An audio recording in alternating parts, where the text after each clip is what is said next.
बिस्मिल्लाहिर्रहमानिर्रहीम। अस्सलामुअलैकुम। उम्मीद है कि आप सब खैरियत से होंगे। आज हम बहुत ही टेस्टी और मज़ेदार से पोटैटो बाइट्स बनाकर तैयार करेंगे। बहुत ही इजीली बनकर तैयार हो जाएंगे और बहुत ही ज़्यादा टेस्टी होंगे। तो यहाँ पर जी हमने ली है हाफ़ कप सूजी, और यहाँ पर सूजी हमारी मोटी वाली है, ये आप चेक कर सकते हैं। अब हम इसका पाउडर बना लेंगे। इसको हमने करना क्या है कि जार में डालना है और अच्छे से हमने इसको ग्राइंड कर लेना है। बहुत ही इजीली हमारा पाउडर बनकर तैयार हो जाएगा। ये आप चेक कर सकते हैं कि कितने अच्छे से बन चुका है। और अब हमने करना क्या है कि इसको हम साइड पे करेंगे। और यहाँ पर जी हमने लिए हैं पोटैटो, और इनको हमने अच्छे से क्रश कर लिया है। इनको हमने मैश नहीं करना, क्रश करना है, ताकि कोई भी मोटा आलू ना रहे। और यहाँ पर ये बहुत ही इजीली हो जाएंगे। अब हम एक पैन लेंगे और इसमें हम कुकिंग ऑयल शामिल करेंगे। अब हम इसमें लहसुन ऐड करेंगे 1 टेबल स्पून। हमने 2-3 जवे लिए लहसुन के और इसको हमने कट कर लिया। अब हम इसमें सूजी ऐड करेंगे और इसकी हम भुनाई करेंगे तकरीबन 1 से 2 मिनट के लिए, ताकि इसकी कच्चेपन की स्मेल ख़त्म हो जाए और ये अच्छे से पक जाए। पहले हम इस तरह से इसकी भुनाई करेंगे ऑयल में। और यहाँ पर जिसकी भुनाई करते हुए हमें 2 मिनट हो चुके हैं। अब हमने करना क्या है कि जितनी हमने सूजी ली थी ना, उतना ही हमने पानी लेना है और इसमें ऐड करना है और इसको हमने अच्छे से मिक्स करना है, ताकि हमारी सूजी पक जाए। हाफ़ कप ही हमने पानी का इस्तेमाल किया है। इसी तरह हम इसको चम्मच चलाते रहेंगे और अच्छे से पका लेंगे। अब हम इसमें शामिल करेंगे 1 टेबल स्पून नमक, और 1 टेबल स्पून ही हम इसमें लाल मिर्च का ऐड करेंगे।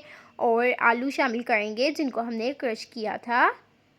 अच्छे से हम इन दोनों चीज़ों को मिक्स करेंगे, ताकि ये दोनों चीज़ें एक जान हो जाएं और अच्छे से मिक्स हो जाएं। अलग अलग हमें ये नहीं चाहिए, एक साथ ही हमें अच्छा सा इसका मिक्सचर चाहिए। 1 टेबल स्पून खुश्क धनिया ऐड करेंगे। अब हमने एक स्पून लिया और स्पून की मदद से अच्छे से मिक्स करेंगे, क्योंकि बड़े चम्मच से अच्छे से ये नहीं मिक्स होगा। छोटे ही स्पून का इस्तेमाल करेंगे ताकि ईज़िली अच्छे से हो जाए।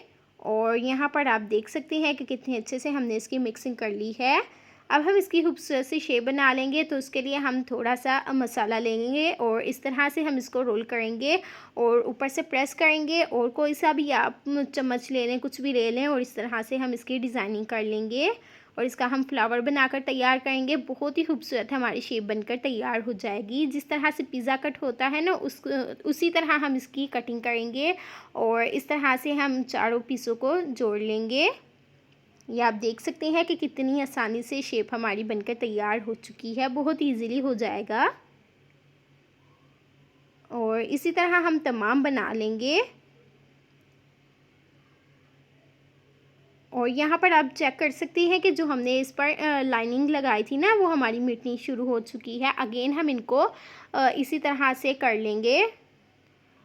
अब हमने करना क्या है कि यहाँ पर हमारे पास रखे हुए हैं सफ़ेद तिल, ये हम इसके ऊपर लगा लेंगे। बहुत ही इजीली हो जाएगा, कुछ भी आपको लगाने की ज़रूरत नहीं। और अगर आपके पास तिल नहीं तो आप यहाँ पर कुछ भी लगा सकते हैं, जो भी आपको पसंद हो। तो यहाँ पर आप चेक कर सकते हैं कि कितनी खूबसूरत हमारे ढेर सारे बनकर तैयार हो चुके हैं। अब हम इनको फ्राई करेंगे। तो उसके लिए आप कोई सा भी पैन ले लें, कुछ भी ले लें, और अब हम इसमें कुकिंग ऑयल ऐड करके इनको फ्राई कर लेंगे मीडियम फ्लेम पर, उलट पुलट करके। बहुत ही इजीली हो जाएगा। और अब हम इनकी साइड पलट देंगे।